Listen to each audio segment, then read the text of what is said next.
ఈరోజు మనం హిజ్కియా గారు చేసినటువంటి ప్రార్థన గురించి మనం ధ్యానం చేసుకొని పోతున్నాం. స్తోత్రం దేవా సర్వోన్నతుడా, ఈరోజు హిజ్కియా చేసినటువంటి ఆ ప్రార్థన గురించి అనేక విషయాలు మేము తెలుసుకొని పోతుండగా ప్రతి వారికి వినగల చెవి గ్రహించగల అనుగ్రహించమని నజరేయుడైన యేసుక్రీస్తు నామములో ప్రార్థించి నమ్మి పొందుకుని ఉన్నాం తండ్రి, ఆమేన్. మనకి ఇజ్రాయేలు యోధా అనే రెండు రాజ్యాలుగా విడిపోవటం మనకు తెలుసు. యోధా రాజుల్లో ప్రఖ్యాత పొందినటువంటి రాజుగారు హిజ్కియా రాజుగారు. హిజ్కియా అనేటువంటి పేరుకు అర్థం ఏంటంటే యెహోవా నా బలము అని చెప్పి అర్థం అన్నమాట. హిజ్కియా రాజు గారికి ఒక ప్రత్యేకత ఉంది. అదేంటంటే ఈయన ప్రార్థించి ప్రతిఫలం పొందినటువంటి రాజుగా మనం చూస్తున్నాం. అది 1-2 సంవత్సరాలు కాదు, 15 సంవత్సరాల ఆయుస్సును పొందినటువంటి రాజు హిజ్కియా రాజు గారు అనమాట. దేవునికి స్తోత్రం కలుగును గాక. ఇది చాలా ప్రాముఖ్యమైనటువంటి విషయం, జాగ్రత్తగా గమనించాలి. ఇంకొన్ని ప్రాముఖ్యమైన విషయాలు ఈరోజు మనం తెలుసుకుందాం. 15 సంవత్సరాల ఆయుస్సును పొందినటువంటి రాజుగారు హిజ్కియా రాజు గారు.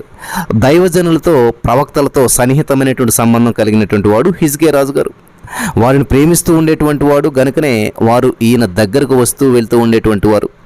హిజ్కియా రాజు గొప్ప ప్రార్థనాపరుడు అని చెప్పడానికి ఎలాంటి సందేహం కూడా లేదు. ఆయన ప్రార్థన గురించి కొన్ని విషయాలు మనం ధ్యానిద్దాం. రాజులలో 2 విధాల రాజులు ఉన్నారు. నెంబర్ 1 ప్రార్థించిన రాజులు, నెంబర్ 2 ప్రార్థించని రాజులు. హల్లెలూయా. ఈ రోజున మనం కూడా రాజులైనటువంటి యాజక సమూహమే. ఎటువంటి రాజులైన యాజక సమూహాలుగా ఉన్నామో మనల్ని మనం పరిశీలన చేసుకుందాం. ఇక్కడ 2 రకాల రాజుల్లో ప్రార్థించిన రాజులు ఉంటారు, ప్రార్థించని రాజులు ఉన్నారు. వారికి ఉన్నటువంటి పనులను బట్టి, పనుల భారాన్ని బట్టి కొంతమంది ప్రార్థన, ఆలయం మానేస్తూ ఉంటుంటారు, మానుకుంటూ ఉంటారు. కొంతమంది అయితే ఎన్ని పనులున్నా సరే, వింటున్నారా, ఎన్ని పనులున్నా సరే ప్రార్థించి దేవుని ప్రాంగణాలలో కనిపించేటువంటి వారు, దేవుని సన్నిధిలో కనిపించేటువంటి ఎన్ని పనులున్నా ఆదివారం ఆరాధన మిస్ కానటువంటి వారు చాలామంది ఉంటూ ఉన్నారు. దేవునికి స్తోత్రం కలుగును కాక. చాలామంది ఉంటూ ఉన్నారు. ఇది గమనించదగ్గ విషయం నా ప్రియమైనటువంటి సహోదరి స్నేహితులారా. కాబట్టి చాలామంది మరి ఈ యొక్క హిజ్కియా గారు 2వ కోవకు చెందినటువంటి వ్యక్తి. ఈయన చేసినటువంటి ప్రార్థన మనకు ఆదర్శదాయకం అన్నమాట. యెషయా, హోషేయ, మీకా ఇతని యొక్క సమకాలికలు. హిజ్కియా గారు 4 విధములైనటువంటి ప్రార్థనలు చేసినట్లు యెషయా గ్రంథం 38వ అధ్యాయంలో రాయబడి ఉంది. హిజ్కియా గారు చేసినటువంటి 4 రకాల ప్రార్థనలను ఈరోజు మనం ధ్యానం చేసుకొని పోతున్నాం. మొట్టమొదటి ప్రార్థన ఏంటంటే ముఖాన్ని గోడ తట్టు తిప్పుకొని ప్రార్థించాడు. రెండవది ఏంటంటే యథార్థతతో ప్రార్థించాడు. మూడవది ఏంటంటే కన్నీటితో ప్రార్థించాడు. హల్లెలూయా. 4వది ఏంటంటే అంగీకృతమైనటువంటి ప్రార్థన చేశాడు. జాగ్రత్తగా గమనించాలి ప్రియులారా. మనకి ప్రమాదాలతో నిండినటువంటి ఈ యొక్క ప్రపంచంలోకి ప్రార్థన లేకుండా వెళ్ళకూడదు ఎప్పుడు కూడా అన్నాడు ఒక ప్రార్థనాపరుడు. నిజమే, హిజ్కియా ప్రార్థనా వాతావరణం కలిగినటువంటి రాజు. ఆ ప్రార్థనా వాతావరణం కలిగినటువంటి వారి యొక్క ఆ వాతావరణంలోకి మనం కూడా అడుగుపెడితే ప్రార్థించగలుగుతాం. కాబట్టి ప్రమాదాలతో నిండినటువంటి ఈ ప్రపంచంలోకి ప్రార్థన లేకుండా వెళ్ళకూడదు అన్నటువంటి ఒక మరి ఆ ప్రార్థనాపరుడి యొక్క మాట చాలా వాస్తవంగా ఉన్నది కదా. సరే, ఇక్కడ 4 విషయాలు. నెంబర్ 1, ముఖము గోడ తట్టు తిప్పుకొని ప్రార్థించాడు హిజ్కియా గారు. యెషయా గ్రంథం 38వ అధ్యాయం 2వ వచనంలో మనం చదువుతూ ఉన్నాం. అతడు ముఖమును గోడ తట్టు త్రిప్పుకొని ప్రార్థించెను. ఇది యెషయా గ్రంథం 38వ అధ్యాయం 2వ వచనంలో ఉన్నటువంటి ప్రార్థన. దేవునికి స్తోత్రం కలుగును గాక. ఇక్కడ ముఖ్యమైనటువంటి విషయం ఏమిటంటే కేవలం గోడ తట్టు ముఖం త్రిప్పుకోవడమే కాదు, అతడు తన హృదయాన్ని కూడా దేవుని తట్టు తిప్పుకున్నాడు అని కూడా మనం అర్థం చేసుకోవాలి. దేవుని వైపు ముఖం తిప్పుకోవడం అంటే పశ్చాత్తాపపడటం అని అర్థం. కొంతమంది ముఖం ఏం చేస్తున్నారంటే ముఖం త్రిప్పుకోరు, కప్పుకుంటారనమాట.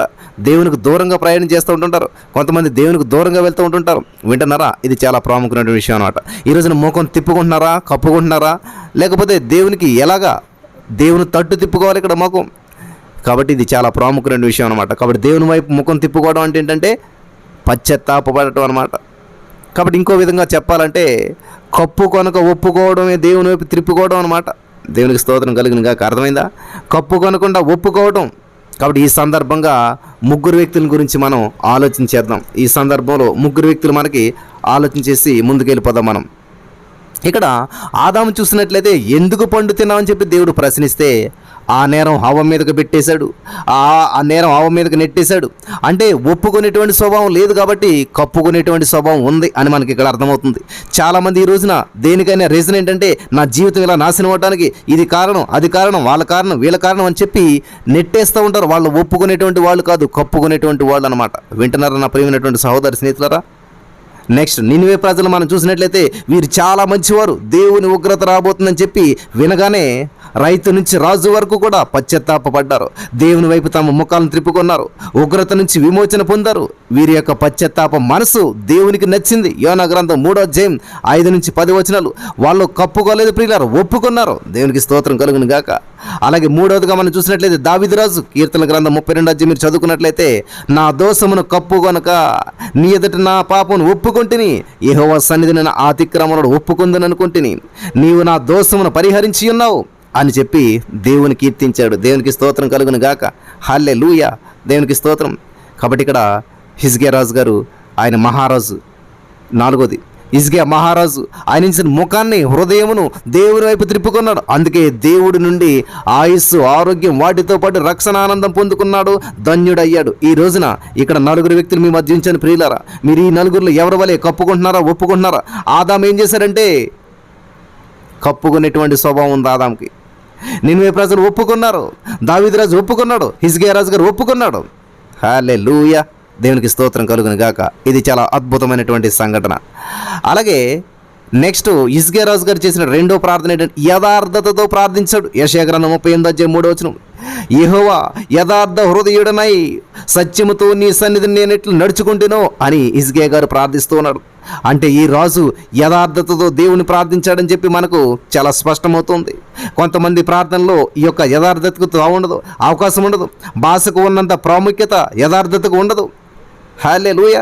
యథార్థత అంటే దేవుని ఏం అడగాలని చెప్పి అనుకున్నారేమో కానీ ప్రియులు గమనించాలి, యథార్థత అంటే దేవుని ఏమి అడగాలని అనుకున్నామో నిర్దిష్టంగా, నిర్మోహమాటంగా అడగడం అన్నమాట. చల్లకొచ్చి ముంత దాస్తారు కొంతమంది, అర్థమైందా? చల్లకొచ్చి ముంత దాస్తారు కొంతమంది. అంటే మొహమాటం కొలితే అడగాలనుకున్నది అడగదు, ఏదో మాట్లాడాలనుకుని ఫోన్ చేస్తారు కొంతమంది, ఏదో చెప్తారనుకుంటారు, ఎందుకులేండి సర్లేండి. అర్థమవుతుందా? నిర్మోహమాటం. కాబట్టి ఇక్కడ మనం గమనించినట్లయితే యథార్థత అంటే ఏంటంటే ఏదైతే అడగాలనుకుంటున్నామో, ఏదైతే ప్రార్థించాలనుకుంటున్నామో, ఏదైతే చెప్పాలనుకుంటున్నామో అది దేవునికి నిర్మోహమాటంగా చెప్పటం అన్నమాట. దేవునికి స్తోత్రం కలుగును గాక. హల్లెలూయా. కాబట్టి కొంతమంది ప్రార్థనలో యథార్థత ఉండదు.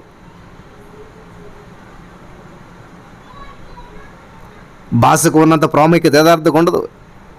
కాబట్టి దేవుని ఏమి అడగాలనుకున్నావో నిర్దిష్టంగా, నిర్మోహమాటంగా అడగటం, దానినే గురి కలిగిన ప్రార్థన అని కూడా అంటారు. హన్నా గురి కలిగినటువంటి ప్రార్థన చేసింది. దానిలో అరమరికలు లేవు, చల్లకు వచ్చి ముంత దాసుకున్నట్లుగా లేదు. కొడుకు కావాలి అని చెప్పి నిక్కచ్చితంగా అడిగింది, పొందుకున్నది. హిజ్కియాకు ఆయుస్సు కావాలి, ఆరోగ్యం కావాలి, అడిగి పొందుకున్నాడు. సంతోషంతో దేవుని సన్నిధికి వెళ్ళాడు. దేవునికి స్తోత్రం కలుగును గాక. హల్లెలూయా. వింటున్నారా ప్రియులారా? కాబట్టి ఇక్కడ నెంబర్ 1 గోడ తట్టు తిరిగి ప్రార్థన చేశాడు. నెంబర్ 2 యథార్థతతో ప్రార్థన చేశాడు. నెంబర్ 3 కన్నీటితో ప్రార్థించాడు. యెషయా గ్రంథం 38:3 కృపతో జ్ఞాపకం చేసుకుని చెప్పి హిజ్కియా కన్నీళ్లు విడిచుచు యెహోవాను ప్రార్థించెను. హిజ్కియా కన్నీటి ప్రార్థన చేశాడు. శ్రమల్లో, దుఃఖంలో, అనారోగ్యంలో విశ్వాసికి కన్నీళ్ళ సాహసం, కన్నీటి ప్రార్థన యెహోవా ఆలకించాడు. దేవునికి స్తోత్రం. యేసుక్రీస్తు ప్రభువు లాజరు సమాధి దగ్గర కన్నీరు కార్చాడు. యెరూషలేమును గురించి గెత్సెమనేటువంటి వనంలో 3 సార్లు ఆయన కన్నీరు కార్చినటువంటి సందర్భాన్ని మనం చూస్తూ ఉన్నాం. ఎక్కడండి? యేసుక్రీస్తు ప్రభువు లాజరు సమాధి దగ్గర, యెరూషలేమును గురించి, అలాగే గెత్సెమనేటువంటి వనంలో ఇలాగ 3 సార్లు ఆయన కన్నీరు కార్చాడు. పౌలు భక్తులు కూడా సంఘముల కొరకు కన్నీరు కార్చాడు. అపోస్తలుల కార్యం 20వ అధ్యాయం 19వ వచనంలో. అలాగే 3వది దావీదు ప్రతి రాత్రి కూడా కన్నీళ్లు విడుస్తూ ప్రార్థించాడు. 66వ కీర్తన 6వ వచనంలో. 4వదిగా ఇర్మియా దివారాత్రులు కూడా ఏం చేశాడంటే తన ప్రజల కొరకు కన్నీళ్లు కార్చాడు. హల్లెలూయా. దేవునికి స్తోత్రం కలుగును గాక. ఎవరండి? ఇర్మియా గారు దివారాత్రం. అందుకే స్త్రీ హృదయం కలిగిన ప్రవక్త అని చెప్పి పేరు వచ్చింది. నీవు కన్నీళ్లు విడిచి చూడ్చితిని, నీ ప్రార్థన నేను అంగీకరించి ఉన్నాను, నేను నిన్ను బాగు చేస్తున్నాను అని చెప్పి హిజ్కియాతో దేవుడు చెప్పాడు. 2వ రాజుల గ్రంథం 20వ అధ్యాయం 5వ వచనం. ఉగ్రవాదానికి ప్రియులు గమనించాలి, ఉగ్రవాదికి తుపాకీ ఎలా ఆయుధమో విశ్వాసికి కన్నీళ్లు అలా ఆయుధం.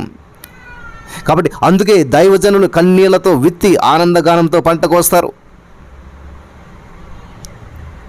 నాలుగోదిగా మనం చూసినట్లయితే అంగీకృత ప్రార్థన చేశాడు. యెషయా గ్రంథం 38:5 నీ ప్రార్థన నేను అంగీకరించి ఉన్నాను అని చెప్పి దేవుడు చెప్పినటువంటి సాక్ష్యం ఇది. దేవుడు చెప్పిన సాక్ష్యం ఇది. నీ ప్రార్థన నేను అంగీకరించాను అని చెప్పి దేవుడే చెప్పినప్పుడు ఇక సందేహం అక్కర్లేదు. కొందరి ప్రార్థనలు అంగీకృతమైనటువంటివి, మరి కొందరి ప్రార్థనలు అంగీకారమైనటువంటివి. వింటున్నారా? కొంతమంది అంగీకారమైనవి, కొంతమంది అనంగీకారం. అంటే అంగీకరించబడినటువంటివి కొందరి ఉన్నమాట. కొందరి అర్పణలు అంగీకృతమైనటువంటివి, హేబేలు అర్పణ. మరికొందరి అర్పణలు అంగీకృతము కానటువంటివి, కయ్యను అర్పణ. కొందరి సేవ అంగీకృతమైనటువంటి సేవ, కొందరి సేవ అంగీకృతము కాని సేవ. హిజ్కియా ప్రార్థన అంగీకరించబడినటువంటి ప్రార్థన. హల్లెలూయా, దేవునికి స్తోత్రం కలుగును గాక. నీ ప్రార్థనలు ఇంటి కప్పు కూడా దాటవు అని చెప్పి మన శత్రువులను కొన్నిసార్లు విమర్శిస్తాం కదా. నీ ప్రార్థనలు ఇంటి కప్పు కూడా దాటవు అని మనం చాలామంది విమర్శిస్తుంటాం. కప్పును దాటి, ఆకాశమును దాటి పరమాకాశమునకు హిజ్కియా ప్రార్థన చేరింది, జవాబు వచ్చింది. హిజ్కియా గొప్ప ప్రార్థనా పరుడు, సందేహం లేదు. శత్రురాజులు హిజ్కియాకు ఉత్తరం పంపినప్పుడు ఆ ఉత్తరం దేవుని సన్నిధికి తీసుకెళ్ళి అక్కడ ఆయనను దాన్ని విప్పిపరిచి ఆ లేఖనం చదవమని చెప్పి దేవుని ప్రార్థించిన వ్యక్తి హిజ్కియా. ఫలితంగా దేవుడు హిజ్కియా గొప్ప మరి విజయాన్ని ప్రసాదించాడు. హల్లెలూయా. ఆయుధం వినియోగించకుండా యెహోవా దూత మొత్తాన్నంతా యెహోవా దూత మరి ఏం చేశాడు తెలుసా? మొత్తడంటండి. ఆ మొత్తడం వల్ల ఒక్క రాత్రి 185,000 మంది మృతి చెందారు. అంటే హిజ్కియా రాజుగారి యొక్క ప్రార్థనా ప్రభావం చూడొచ్చు. 37:36 హిజ్కియా గృహంలో ప్రార్థించాడు, యుద్ధరంగంలో ప్రార్థించాడు. 15 సంవత్సరాల ఆయుస్సు ఆయన పొందాడు. కానీ నీకు నాకు పరలోకం ప్రసాదించడానికి యేసుక్రీస్తు ప్రభువు మానవ అవతార మూర్తిగా ఈ భూలోకానికి వచ్చాడు. ఆయన ప్రాణం పెట్టాడు. యేసుక్రీస్తు ప్రభువు గొప్ప ప్రార్థనాపరుడు, ప్రార్థనా ప్రియుడు. ఆయన ప్రార్థన, ఆయన ఆశ, ఆయన పెందలకాడనే లేచి ఇంకను చాలా చీకటి ఉండగానే బయలుదేరి అరణ్యానికి వెళ్ళి అక్కడ ప్రార్థన చేస్తూ ఉన్నాడు. యేసుక్రీస్తు ప్రార్థన అడుగు జాడలో మనమంతా కూడా నడవాలి. కాబట్టి హిజ్కియా గారి ద్వారా ఈరోజు మనం నేర్చుకున్నటువంటి అద్భుతమైనటువంటి అమూల్యమైనటువంటి సందేశం ఏంటంటే, నెంబర్ 1, నీ ముఖాన్ని గోడ తట్టు తిప్పుకోవాలి. నీ ముఖం గోడ తట్టు అంటే నీ హృదయము, నీ మనసు, నీ ప్రాణాత్మ దేహాలు దేవుని వైపు తిప్పుకోవాలి. కప్పుకోవద్దు, తిప్పుకోవాలి, ఒప్పుకోవాలి. అతిక్రమలు దాచిపెట్టేవాడు వర్ధిల్లడు. అతిక్రమం దాచిపెట్టి కప్పుకున్నవాడు వర్ధిల్లడు. వాటిని ఒప్పుకొని విడిచిపెట్టినవాడు వర్ధిల్లుతాడంటండి. యథార్థతతో ప్రార్థించాడు. హల్లెలూయా. రెండవది, యథార్థతతో ప్రార్థించాలి, కన్నీటితో ప్రార్థించాలి, అంగీకృత ప్రార్థన చేశాడు. కాబట్టి ఈరోజు నీ మాటలు వింటున్న ప్రియమైనటువంటి సహోదరి స్నేహితులారా, ఇంతకాలం మీరు ఎటువంటి ప్రార్థన చేశారు? ఎంతకాలం ప్రార్థించారు? ఎంత ప్రార్థించారు? ఎటువంటి ప్రార్థన చేశారు? ఎన్ని ప్రార్థనలకు జవాబులు వచ్చాయి? మీ ప్రార్థన ఫలితం ఎట్లా ఉన్నది? ఒకసారి మనం పరిశీలన చేసుకుందామా? Hallelujah. Thank you lord, thank you Jesus. యేసయ్యానికి వందనాలు. యేసయ్యా, హిజ్కియా వంటి మనసు మాకు పట్టుదల. రాజుగారండి ఆయన, ఆర్డినరీ పర్సన్ కాదు. ఈరోజు నా బిజీ, మనం చిన్న బిజీ. ఏదన్నా ఇంట్లో కార్యక్రమం అయితే బిజీ, ఎవరన్నా బంధువులు వస్తే బిజీ, ఏదన్నా ఫంక్షన్ వస్తే బిజీ. ప్రార్థన ఎగ్గొడటానికి పలు మార్గాలు వెతుక్కుంటాం. ప్రియులు గమనించాలి. అనా సంపాదించడానికి 60 మార్గాలు ఉంటాయంట, గుణం సంపాదించడానికి ఒకటే మార్గం ఉంటుంది, మంచి మార్గం. మంచి చేయాలంటే ఒకటే, మంచి చేయటం అంతే. తప్పించుకోవడానికి 1,00,000 మార్గాలు ఉంటాయి. నువ్వు తప్పించుకునే వ్యక్తివా, లేకపోతే మరి మంచి చేసే వ్యక్తివా? ఈ రోజున నీ యొక్క మరి జీవితాన్ని సమర్పించుకోవడం ప్రియులారా, ప్రార్థించేటువంటి వారుగా, పవర్ఫుల్ ప్రేయర్స్గా మార్చబడదాం. ఈ యొక్క హిజ్కియా గారి జీవితం ద్వారా మన జీవితంలో గొప్ప కార్యాలు చూడటానికి దేవుడు సహాయం చేసి నడిపించి బలపరచును గాక. ఆమేన్.